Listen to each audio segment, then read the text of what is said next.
But thank you guys for being here on time. I would say everybody knows me in here, but my name is Stephanie Williams. I am the THP Plus Supervising Case Manager. The topic of today's class is steps for ending services and supports. So what we will do during the class is I will briefly talk about change. I will talk about transitions. I will talk about what's kind of normal after services change. And then hopefully together we can brainstorm some solutions of how to successfully transition out of THP Plus. And I would love to have this class very interactive. So hopefully you guys can come up with lots of questions that we together can simply brainstorm scenarios of what you think might be some of the biggest challenges after THP Plus. And hopefully together we can come up with some solutions and answers. I have a couple of announcements or simply things to share with you guys. I got something very interesting in the mail. Have you guys ever received fraud in the mail before? So I just wanted to make sure you guys know, I will pass it around too. I just want to make sure that you guys are aware of what that can look like. And actually, one of the THP Plus participants received something exactly similar. So I'm going to tell you the whole story of how this went down because it was very tricky and very sneaky. And I'm aware of fraud, but they almost got me. Okay, so what happened is I was home with my son and there was a knock at my door. And I usually do not answer the door, you know, if it's a stranger. I have a German Shepherd, so my German Shepherd runs to the door, alerts me. So I'm like, okay, well, let me tell the person who's at the door that I'm not interested. But it was the mail lady. She had a certified letter for me, which had this fraud letter in it. First, when I received it, I'm like, am I getting subpoenaed to court? Or what is this? It must be something important. I never get any certified mail. So I open it, and there's a check in here. And I will pass it around. This is what the check looks like. A check of $2,400, and it pretty much gives me instructions of how to use it and what to do. I don't know if you guys are familiar with secret shopping. Has anybody heard of this before? But this is actually something that I've done in the past. I think, signed up with 2 different secret shopping companies. I kind of tried it out of curiosity to see how it works, and it actually works great. But it never worked like this, that I get a large check like this in the mail, or that I get a letter. It always was via email, where they give me the instructions, and I always got paid after I completed the task. And it was never in large amounts like this. It was always maybe $30, $10, or $20 per secret shop that I did. So anyways, I just wanted to make you guys aware. I ended up calling the phone number, and his name is James Moore. He had a foreign accent similar to mine, so it looked like he was not from America. His English was not very good. I tried to ask him all kinds of questions to see how his comprehension is, and he was unable to answer them. So it looks like whoever phone number they have, it's somebody in a different country who's following a script to answer questions, but anything outside of that script, he's unable to answer. So just simply be aware. Don't fall for it. So just so you know, what would happen is they ask you to buy in increments like $400 gift cards from Walmart or Best Buy or somewhere like that. And what they want you to do is deposit the check into your account. Well, what happens is this is a fraudulent check, but banks can take up to 4 weeks to process checks. So you would do that, go buy the gift cards, and then your bank would tell you, oh, that was actually a fraudulent check. We want our money back. And they're going to take that from your bank account because you've already spent that money. So you're out now $2,400, and they have their money off the gift cards, so they're good to go. So just be really sure that you do not do any fraudulent checks. I actually researched it a bit, and people actually have gotten arrested for cashing these fraudulent checks because it's on you that you're cashing a fraudulent check, and it's bouncing out of your account. So just be really cautious. If you're receiving checks in the mail and it sounds too good to be true, it is. Yes. In general, regarding fraud, if anything sounds too good to be true, if that's an employment opportunity, if that's a sale, or if that's a check you receive in the mail, it's usually fraud. And you can always call, I'm sure, the BPD non-emergency line to ask questions. But it's very tempting. I was tempted. I was pretty sure that it was fraud, but I'm like what could happen to me? I could take this to my bank simply to see like what would happen, like more like out of research or curiosity, like what would the worst thing that would happen. But at the same time, it's not worth it. It's not worth the hassle. So do you guys have any questions about fraud, or have you guys had any experience with fraud before? People that try to trick you. I've had a call about like IRS. Oh. Yeah, they told me that I owed money, but I've never done my taxes ever.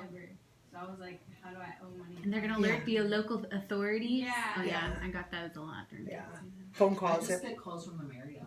Oh, I do too. I know, that's super annoying too. They just want to give you tons of free room Stays, Oh, yeah. yes. Yeah. And then you're on the phone forever. Credit card. I just get frustrated answering it. So, all right. Another announcement that I have. You guys are familiar with the weather. Obviously, it's a bit wacko, I would say, for the end of May. Just be careful if you're driving. Also, it is getting ready to be summer, so it's definitely outdoor season. It's swimming season. Be careful. The Kern River is very full. It's running very quickly.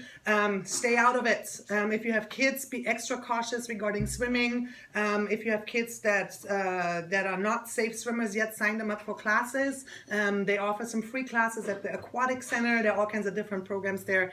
Safety, safety, safety. Any questions about that? Alrighty, so let's go back to our topic today, steps for ending services and supports. For me, anything with the word ending or stopping is sad. For me as a case manager, it's always very rough when rough is it's the wrong word for it, but it's definitely it's sweet and sour is the wrong term. What's the term for it? The English term? Bittersweet. Bittersweet. Thank you. Yes, it's bittersweet. When somebody from my caseload exits THP Plus, I always love to reflect back and see, hey, where did you start? How did you end? What did we together accomplish? What did I get to go through with you? So those are obviously often great memories and great successes that we celebrate, but at the same time, it is saying goodbye, and it is an end of, you could say, a partnership, a relationship. So I see it the same way for you guys. You know, THP Plus is a 2-year program. Some people are not in the program for 2 years due to age or due to exits, but it is a big transition after THP Plus ends. So I want to simply talk about a little bit about transitions and about change.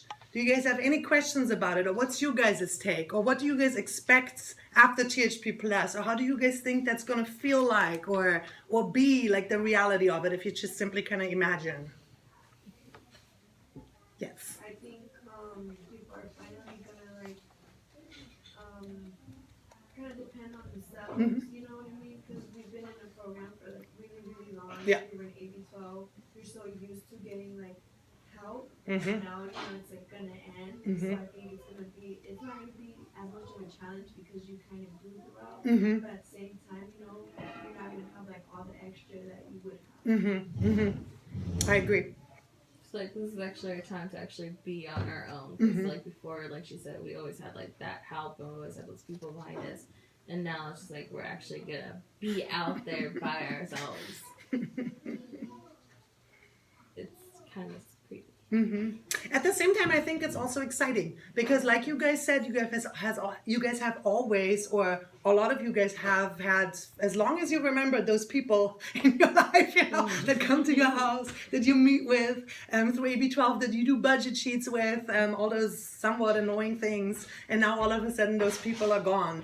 And I do agree. I do think at the beginning it's probably going to feel pretty good. But then it's like, from what I've heard, because we do follow-up phone calls with, or sometimes meet with past participants, they say it's the weirdest thing as well. All of a sudden, there's no budget sheet anymore. So now what? You know, like you've done that for so long, or now all of a sudden, there's not this person any longer that comes to your house. Like, it's kind of weird. It's as if almost like you're naked. So, out there. yeah, in a way. So I just want to share a couple of things with you guys about transitions and change. I would say people are different. there are some people, I'm sure, that love change, you know, that get bored super quickly and they're like, you know what, this is like getting so old. 2 years with Stephanie, always the same every month. I can't wait to have something new or to have a challenge. So, and I'm always down for a challenge at the same time. But me personally, I'm a person of habits. I do like routine. I do like the same thing. So for me personally, change is not easy and transition is not easy.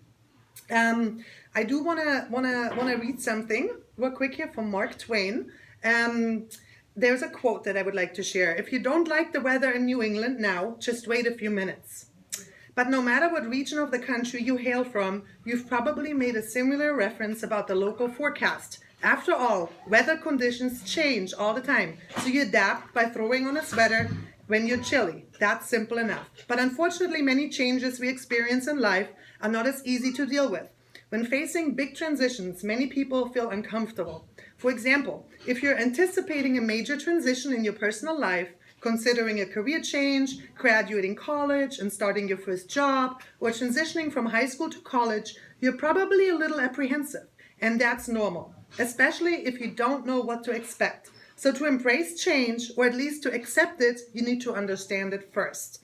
So I would say beyond kind of brainstorming scenarios after THP Plus, I hope that you guys will leave today's life skills class with an understanding that feeling a bit out of sorts after exiting THP Plus is normal because it's a change. So I don't think I've spoken to anybody that felt like that was not necessarily that it's difficult. I would say that's the wrong word, but it's a new thing.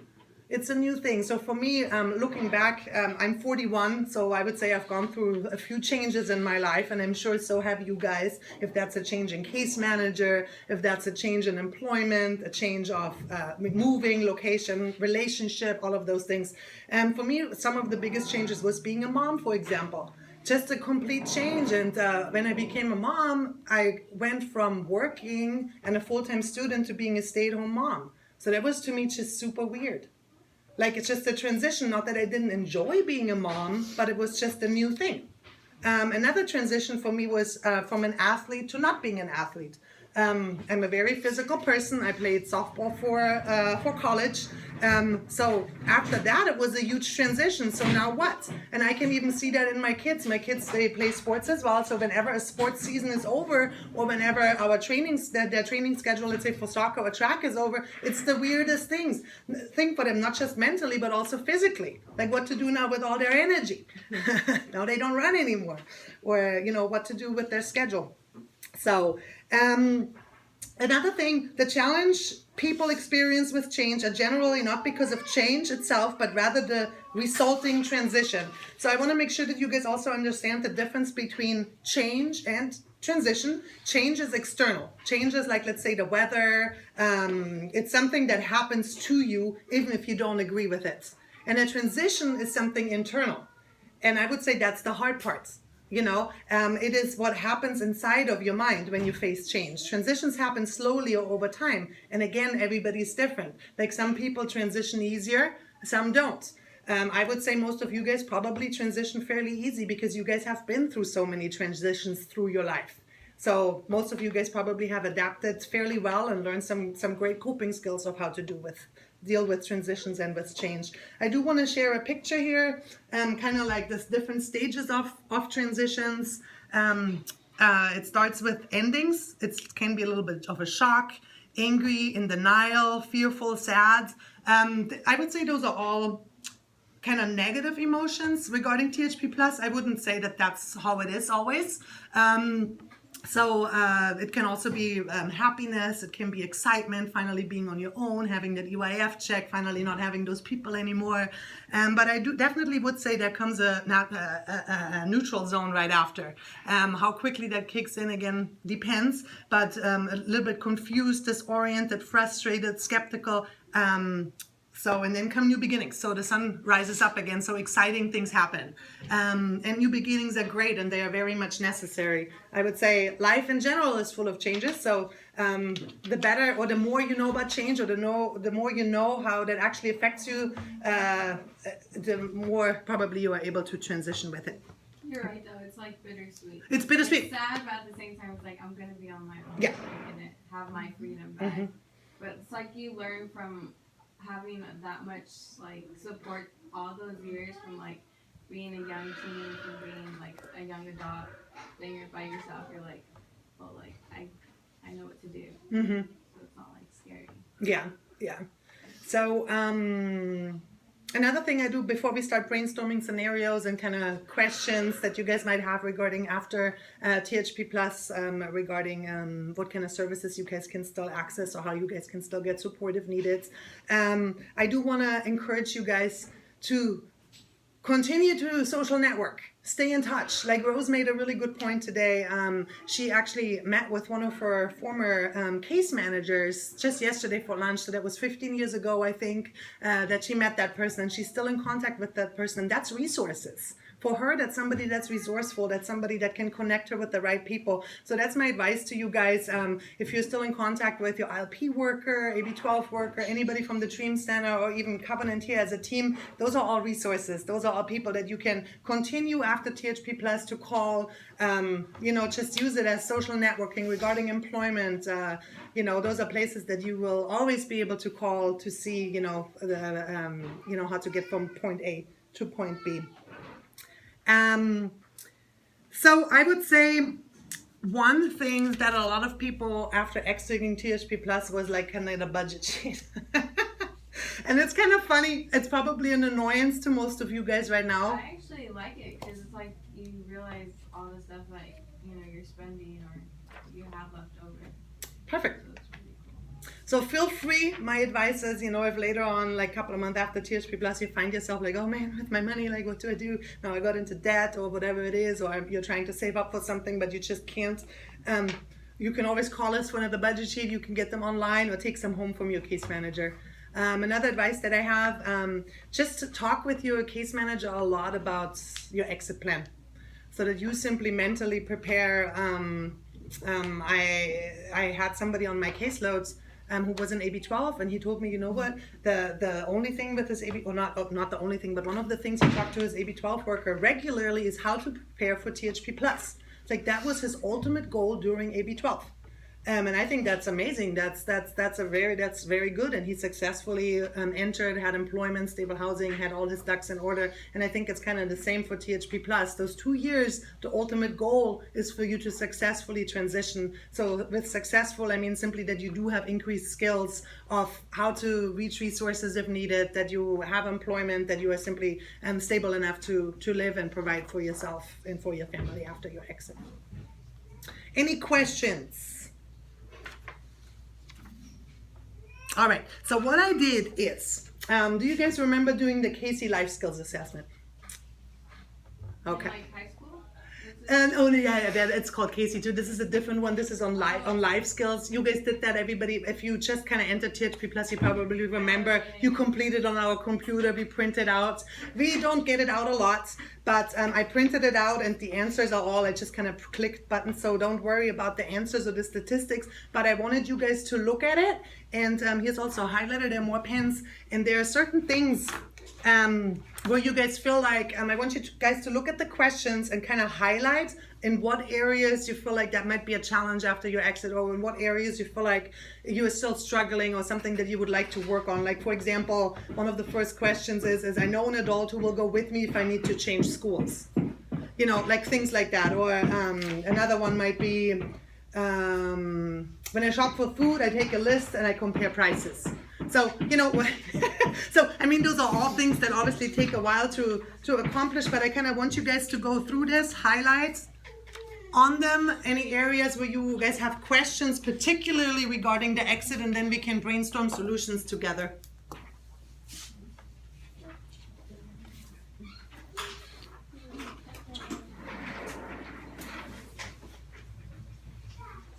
Alex, do you want to add anything like regarding transitions, regarding the exit, any advice? Do you have an extra one? Well, you guys can maybe share. I didn't make enough copies, so thank you. No, I think you're covering it. I would say again, as you guys read through it, I'm just gonna continue to talk. Most of you guys know that I came from Germany when I was 19 to America. I went back and forth for a couple of years, but then permanently moved to America when I was about 23. So all of my extended family is in Germany. So, I don't have family members here. So what I'm trying to say is I had to be very intentional about creating a support network. And that was one of my goals. And also when I relocated back to Bakersfield, that was one of my goals, to make friends, to get a good group around me, to know my neighbors, to build a support system of who I can call if my battery dies, who I can call if I can't get to school on time to pick up my kids, who I can call if I have a flood in my house or whatever that is. So that's another advice that I challenge you with, and I know that's not always comfortable, and for me it wasn't either, but I had to be, and I continue to have to be very purposeful of working on that, simply because I know if I have a good support system, my life is just simply more successful, and so is the life of my kids. So my advice for you guys is try to brainstorm, like, how can you increase your support system? How can you increase your connections with healthy neighbors? How can you find healthy neighbors? If you have kids, how can you create a great support system for your kids? If you're a working mom, if you're a single mom, how can you get a team of babysitters that are available if needed, if you have to work? And those things, I would say, go all back to setting goals and planning, and that's not easy. So just remember also those goal sheets that we always do here. It's about having that ultimate goal. So let's say if that is by the age of 5, when your child is 5, to have 3 families that you can call or that you can put on your emergency contact sheet that would be available to pick up your kids, then purposely start working towards that. So another thing is emergency contact. Like, let's say if you have a medical crisis, like for me, my family is in Germany. Yes, I'm very connected with my family, but they're not going to be able to get here. So who do I add to this emergency list? Like, I have to be very purposeful on those things. And with those things, and I challenge you guys to do the same. And those relationships, they don't happen overnight, and they are hard, but they are so worth it. Did you guys have a chance to kind of look over the Casey? Do you guys have any questions? Or what do you get? Or give me scenarios. Give Alex and me scenarios of what do you think will be tricky after the exit. Self-control and money management. Money management. Okay, so what could you do, Ash? Like, how could you? So now Alex is gone. Now you don't have your Alex anymore. I don't know. The reason why I like this program is it gives me boundaries. I have a line I need to follow. After it, it's nothing. It's my line, and I don't want a line. And I'm perfectly fine with managing my money. It's just doing it. Accountability. Yeah, I have no self-control. So one thing you have going for you is you're self-aware. Okay, so that's great. That's great. I would say that's the first step. So you're not in denial that that's something that might be problematic. So let's brainstorm. What's like what can you do, like, after the program regarding financial accountability? What can you do? What are options that are just out there that Ash could do? So what's something that happens right now that forces you to save in the program? What do you guys pay into? You guys take it away from us. You take it to your EIF. So did you know that with your bank, you can use a savings account and have it deducted from your paycheck when it hits your account into your savings account? I don't do direct deposit. And like with my bank, they make it more difficult for you to take it out unless it's like a really emergency. So it's like you think twice about, oh, do I really need this?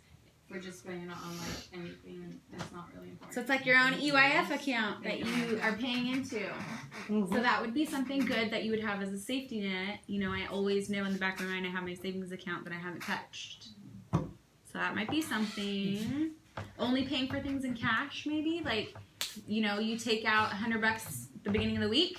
Once that's out for food, that's out for food. You eat at home. You find things around the house. That's hard to We get an allowance. Me and my husband get an allowance, and if we've got $25 that week to eat out, and you've hit Tuesday and don't have any more money, then you don't eat out the rest of the week. No more stuff. So, have envelopes of cash. And don't make your card accessible because it's real easy to keep swiping that thing and not realize how much money goes out of it.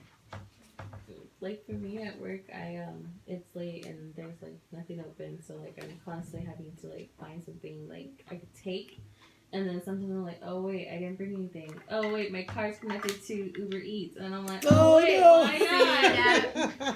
And then after it kind of like goes downhill, so I'm like, oh, I'm hungry, and it's late. These ladies will tell you I have many a days eating PB&J because that is what we had at our house, and we're attached to a coffee shop. It is so easy to go up there and start eating food up there, and then you're at the end of the week with no money. So, if it means having a stack of PB&Js in your fridge that you're grabbing before work, that's what you got to do. Mm-hmm.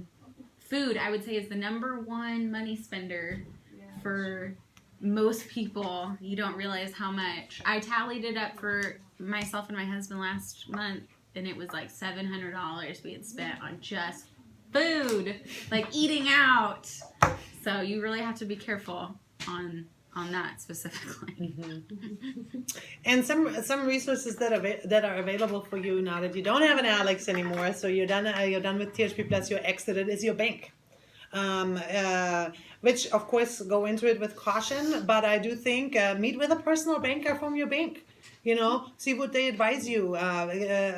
Also, let's say later on, I don't think it's a bad idea to necessarily invest in paying not a personal banker, but like a financial advisor.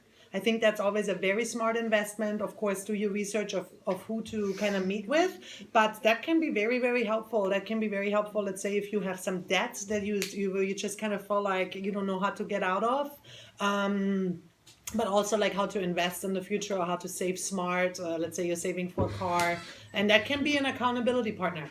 So I'm big on accountability partners. I remember, there were times when I was intentional about seeking mentors, simply for the purpose of accountability. So if that is accountability regarding relationships, if that's accountability regarding finances, if that's accountability regarding getting your college degree, or employment, whatever that might be, accountability goes a long ways. Again, you have to be intentional about it. It's not that mentors or healthy people just come to your door and say, hey, I want to be your mentor. Of course, also be careful, but they're definitely out there. Churches are usually very resourceful, where they simply have volunteers that love to mentor, that love to keep you accountable or assist you with wherever you're at in life. So let's say there is a month that you run out of money and you don't have food. What can you do in that to, let's say, get emergency food, to get clothing if needed? See, but that's also my problem, is I'm really resourceful. So That's I good. don't That's have- good, though. Survival instinct. I'm currently in debt with two people over like $100. But I didn't borrow $100. I only borrowed like maybe half. Like I asked my roommate if I could borrow 20, and the way that I think about it is if I give you an incentive to let me borrow the money, you will. So I pay double. So you let me borrow 20, I'll give you 40. I donate plasma. It's okay. So what is something that you could do if you do run out of food or clothing or something like that? Go to the food bank, volunteer. There's a 3-digit number you can call as well. 211. 211. So they can help you access any of the food banks in town. They can help you with any types of resources. There's no age limit to call 211. If you ever gonna get your PG&E shut off, they're who you call. Pretty much any emergency besides like needing medical. Yes. Well, you have to have a 3-day notice. You have to have a 3-day notice. And then give them a call. We've had a couple people that have gone through it. So if you ever are in a situation where you're not really sure what to do, they're generally a good resource to call. So 211. 211. Yep. Save that in your phone. Mm-hmm. Have it accessible. That's a very good point. Alex is bringing up the phone. What phone numbers do you think would be great to have ready to go in your phone towards your exits? The non-emergency police. Yep, non-emergency police. What other phone numbers?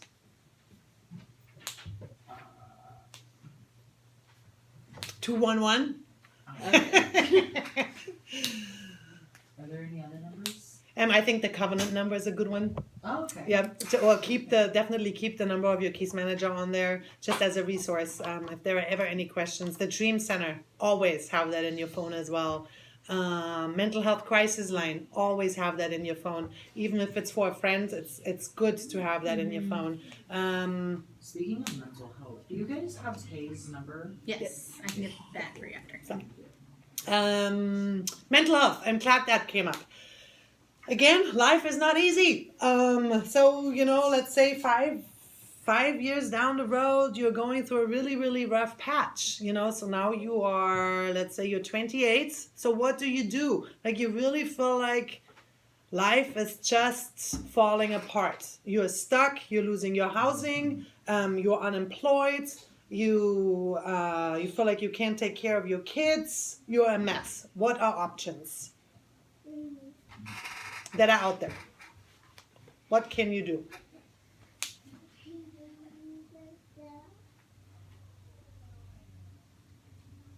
Ash. Sorry, none of my answers. You have it on the tip of I'm trying to think. Even she had an My first inappropriate thought was like, answers. Like, shit, I'm just gonna drink. Well, no, so Well- let's say Well, I'm unemployed. On so the I'm line of really gonna Tay. ask for money to drink. Yeah. well, on the But then I line was of like, that's not Tay, appropriate. what comes after Tay? Therapy. Okay, so how would you contact a therapist? What resources are available? Well, I'm unemployed. I don't think I have a phone, so. oh, so okay, that's a good scenario too. Now you don't have a phone, so we just kind of Those disconnect. free phones. Huh? Yeah. Government phones. And then the Mary Kay Shell know. That's a good resource. Mary Kay Shell is an amazing resource, and I think a lot of people really mix it up with, when you go there you get admitted, but that's not the case. They have a unit called the Quick Unit where you can go in walk-in basis. As far as I understand, it's Monday through Friday, anytime between 8 and before 3:30, and they just do an assessment and then match you up with the team. So that's the quickest way, from my personal experience, to get connected with mental health services. Yes, Andrew? Would that pop up on your record, like you've been No. seen by No, not at all. That's also a good question, because I've had that before often as well, where a participant said, well, I never wanted to get active with Tay or with mental health because I don't want that on my record. It's confidential. I think what you might be talking about is a 5150. So that's something different. That's just you being, in all honesty, if you personally walk yourself to Mary Kay Shell simply for an assessment, that's just you being proactive. If you do walk into Mary Kay Shell simply to seek safety, again, it's a self-referral. That's not a 5150. So, any more questions about Mary Kay Shell? From what I heard, they also have snacks there when you go in there, so that's good. The feedback that I've gotten from people that have gone there, it's a good place. It's a safe place. You get services right away, because otherwise, from my experience, let's say if you go through a clinic or if you go through your primary doctor, it usually takes a while simply to get that appointment. But if you are really in crisis, like where you really do not feel safe with yourself, where you really feel like you're gonna harm yourself, walk yourself to Mary Kay Shell. You can always call 911 as well. You can always call the 911, the BPD non-emergency line too, for requesting transportation. Let's say now you have kids, right? And you're like literally, you just got kicked out of your house. You have one infant and you're on the streets. You can call the non-emergency BPD line and they will transport you to the homeless shelter. They will help you find solutions, so that you are safe and your baby is safe. Or even if you don't have kids, even if it's just you got kicked out, an altercation with your roommate, you don't know what to do. It's obviously not safe to be on the streets. Non-emergency BPD line is always a good number to call. I would also say, like, let's say that you're 27 and you're doing really well and you have a job. What do you do about your insurance? You lose your Medi-Cal at I was 26. gonna ask that. Yeah, that was my next question. Was like, what do we do? If, like, our work, say we get work insurance and that's crap, and we want to go somewhere. How will we go? So I would encourage everyone to reapply for your Medi-Cal to see if you still qualify for it after 26. That's when you're guaranteed it. After that, it's kind of on your own. So I would encourage you to apply for Medi-Cal to see if you qualify. If you don't qualify, you do have to find other insurance. You're only allowed to be a dependent on an insurance until you're 26. For example, so I'm on my father's insurance. Once I turn 26, I'm out. So first, find out if it's offered through your work insurance. That's going to be your cheapest option. If it's not offered, let's say you're working part-time, you're not eligible, you can always go through Covered California. I can't guarantee you that we're going to have the exact same insurance system running by the time you're 26, but you can go through something like that, and they only have open enrollment during a certain time, and they generally have those people stationed around town. So you can call 211 to help you get signed up on Covered California, and they'll go through all of your options, what your monthly payments will be, what your premiums will be. But you definitely want to make sure that you do have health insurance. You don't want to have a gap in coverage. Medical debt was the number one debt. It got knocked out by school debt, but it was the number one. It's very easy to rack up very quickly, especially if you're not covered. So your options are Medi-Cal, Covered California, which will be like a monthly payment that you're making, or your work insurance. Or if you're married, you can go through a spouse. What if you want like private insurance? You can also purchase it like just straight from a company. It's just very expensive. So the private insurances, you can actually go through Covered California, and it's like, so you can buy, like Blue Anthem, Blue Shield, and depending on your income, you might have a smaller percentage to pay. Okay. Yeah, so you can always go to the Covered California website, but I do recommend everyone see if you're eligible first for Medi-Cal, because that's going to be your best, cheapest option. Very good. So now my next question is, so now you're 26, right? And now you do need to renew your Medi-Cal. How do you do that? Well, you call 211. The golden number, 211. That's a good option. Yep. What are other options? Go to DHS. Mm-hmm. Yeah, it's DHS, right? Mm-hmm. And sit there and wait. Check see if your That's an work option. insurance is good. Mm-hmm. My advice would also be call the Dream Center. Quick phone call. Say, hey, Ashley. Are you guys all familiar with Ashley? Yeah, she's I know that they do stop services at I do 24. know that, but they will not just not give you an no, answer. sometimes they'll shuffle you to DHS, but it's easier if you do have an appointment and stuff too. Or they can look it up real quick too. Yeah. Like if you, let's say if you're not sure if your Medi-Cal is still active or if you renewed it correctly, I would say the Dream Center is the quickest way, and that's also where you get actually a person on the phone. If you try to call DHS, good luck with that. Once you figure out how to get to a real person there, let me know. Yes. But it's pretty tricky to navigate through it. I would say I agree with you, Cassandra. If DHS pretty much walk in, you have to sit there. Yeah.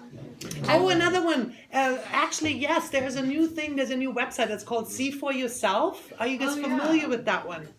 I am. That's I have actually an app too. Awesome. yeah, yep. That's actually the one regarding food stamps, and I do think regarding Medi-Cal, that's what you do actually. If you can't navigate through that website, then the Dream Center, and if that doesn't work, then personally go to DHS and sit there. That is actually super What was easy. that website? Yes. Was it? It's called See For Yourself. Like a C, letter C? Yeah. Mm-hmm. Yeah. So you can apply for food stamps on there, and I'm assuming the same is for Medi-Cal. I would say, make sure before you do exit that you update your information, like your current address and phone numbers, with Ashley at the Dream Center, because they do send you a Medi-Cal packet, and you want that to come to the right address, because you're going to miss your renewal if they're sending it to an old one, and it has your personal information on it. Yeah. So one last situation I would like to talk about. Who all has kids that's in here today? 1, 2. Okay, got a few people with kids. So for me, just from personal experience, signing up my kids for school was interesting. Do you guys know how to do that? so obviously I grew up in a different country, so I was completely clueless. I made a couple of mistakes, learned from them. But okay, so nobody knows how to sign up kids for school? Well, I know. Oh, tell me. Well, I know exactly what school my son. I want my son to go to. Okay. And so the people that I know, my connections Okay. already showed me Okay. or talked to me about the steps of signing them out. So. Perfect. So I think that's a very smart statement that Cassandra made. So how old is your baby? He's one. He's one, but I think that's great. First, you kind of think, okay, what school would you like your child to go to? Because that's actually a very important decision, because school districts are different, and also schools attract different populations. So that's the first step. What schools would you like your son to go to? Then you either move towards that school, like where that's in your district, which that again, takes a couple of years of planning usually. So when a child is one, those are good things to think about. And then let's say once you're in that district, in the area where the school is that you would like your child to go to, or another option would be somebody that lives in the district of that school you would like your child to go to. Then what you do is you can call the school, and you can find out when the signups for kindergarten or transitional kindergarten or pre-kindergarten start. Do you guys know the difference between those three things? Different ages, right? Yeah, different ages. So who qualifies for pre-kindergarten? 3-year-olds? That's right. See, you know more than you think, Andrew.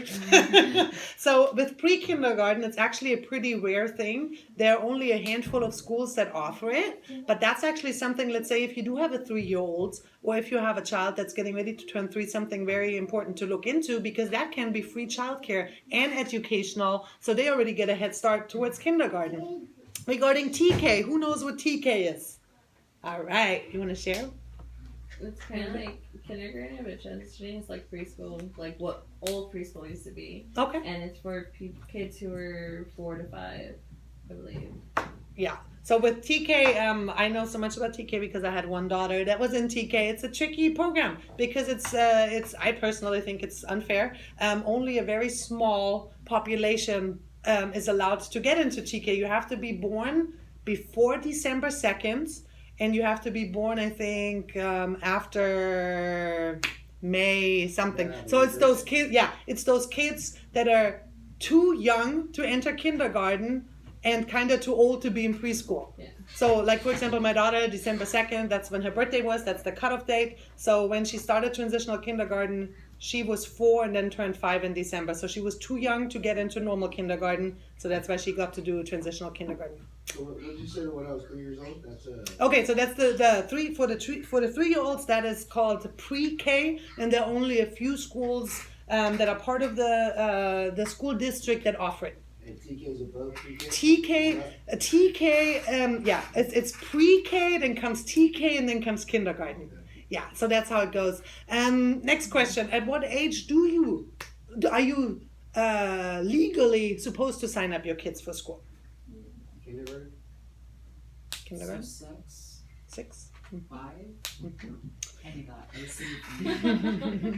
As far as I know, again, I don't have the correct answers to everything. Definitely look into it. I personally encourage everybody to sign their kid up for kindergarten. But from what my understanding is often very limited. So look into it as well. I think legally you are not required by law to sign up your kids until 1st grade.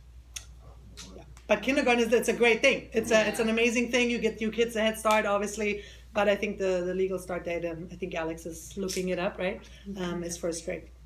Or like even in daycare, because my son's daycare, they transition him into like each class. So he's like with all his friends, too, like the kids that he was with in the beginning. So it's really cool what they do. That's awesome. Daycares. That's awesome.